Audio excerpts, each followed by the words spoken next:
Welcome back. On to the final few conversations from the earnings of the quarter gone by.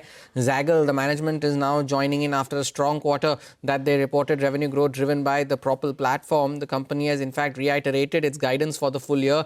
Avinash Godkhindi, the MD and CEO of Zaggle, is joining in to discuss the road ahead. Avinash, thank you for joining in. You had earlier mentioned that 35 to 40% this year is a conservative growth guidance, and if all acquisitions fall into place, you might even go up to 80%. What is the status of those acquisitions currently, and why are you still sticking to that 35 to 40%? And if those acquisitions fall into place, where do you see growth going into? Good morning. Thank you for having me. I think, yes, we are delighted with our quarterly performance. We are sticking to our guidance for now of 35 to 40%. We are actually tempted, as we spoke on the analyst call, to up it, but we'd probably, have a relook in Q2, end of Q2. This is the organic growth. The inorganic piece, of course, as these acquisitions fall in place, they will definitely add a lot of, heft to our momentum. And many of them are progressing very well. And some larger ones are in the pipeline that we'll announce in the coming, months.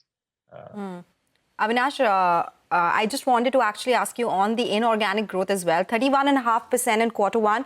Was it entirely organic? And when we talk about acquisitions, what do you have in your pipeline in the first half? What kind of spends will you look at? And in FY26 itself, will you see major acquisitions come by? Yes, so lots of questions, but I'll try and answer one by one. Yes, 31.5 was all organic. The inorganic contribution was not there in this. We see some of the large ones closing this year. Yes, so the whole idea is to do a couple of more acquisitions on the larger side, and then consolidate for the coming years. So that's the thesis that we are operating on. What about your recently acquired projects, Avinash? TaxSpanner is one of them. TransXT is the other one. You recently acquired them. They might be a smaller part of your business currently, but how do you see them scaling up for the rest of the year? Yeah, so 86400, which is the TransXT, is the brand. 86400 is another brand under the company Mobileware. They're doing extremely well. They exceeded the last year profits in Q1 already. Last year revenues, they have already done half of that in Q1, so they're doing brilliantly. TaxSpanner is doing extremely well as well. They've got great contracts with companies like Bosch, and they already serve companies like HCL and Accenture. Of course, the tax filing has got pushed back by the government to September. So a lot of their revenue momentum should kick in Q2, which we are anticipating. We're also very bullish about a very strategic acquisition that we are doing with Rio Money. That's going to be something which is going to become extremely large in the coming years with our B2B2C play.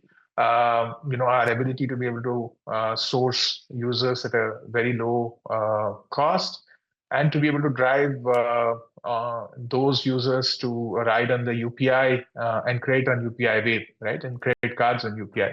So that's a very secular, strong trend that you see, that UPI is ubiquitous, and we are riding on that wave. So that's the other piece. In general, on acquisitions, our theory is what we call as the pearl of strings theory. We are basically string of pearls theory, rather. We're trying to get an entry into a lot of very interesting plays at very tempting valuations, much lower than the private, investments that happen through private equity. So, Avinash, Avinash, venture capital, and we leverage that to grow fast. Yeah. So, Avinash, when inorganic growth will also pick up in the coming quarters, can you first talk about how much will you be spending on these acquisitions? And secondly, with these acquisitions come by, what happens to overall costs as well? There'll be some adjustments you'll be making. Costs would go higher as well. What happens to margins then?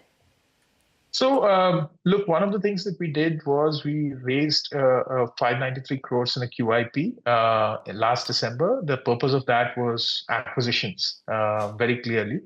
And a large part of that money, about 565, 570 crores, is still in the bank, right? So a lot of these acquisitions are stock plus cash. So we are sitting with a very large, quantum of capital to be able to deploy. The cost, most of these acquisitions are either profitable or their losses that we have on their P&L is very small. A lot of them, for example, Dice and others would be able to help us save about 25 crores in costs, and that's what we spoke of in the call as well. Just in terms of synergies that kick in, and these are initial estimates. We have not gotten deeper. And in the coming years, the overall cost savings would be even higher. Okay, all right. So we'll talk about that in greater detail once those acquisitions kick in and we see results coming into your P&L as well. Avinash, always a pleasure speaking with you. Thank you so much for joining in today and giving us those updates about the company's outlook going forward as well. That's Zaggle Prepaid. The stock is up 9% on the back of good numbers. But let's